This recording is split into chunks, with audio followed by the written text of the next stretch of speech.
kitu. Mana hii kada an. Yoni wewe nami. Nato kinyal bedo maongo barede. Haiwezi kuwa bila matawi. Kaka barede beyo kinyal bedo kotendo kinyal bedo kotendo rekomia.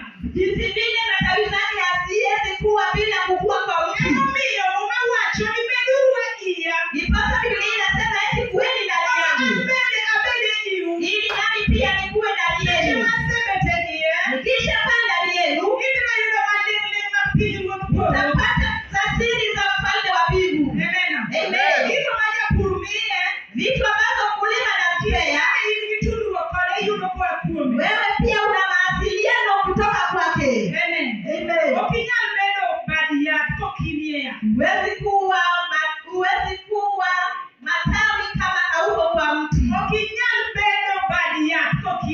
Huwezi kuwa matawi kama hauko kwa mti. Biblia inataka tukue kwa mti mwanzo. Amen.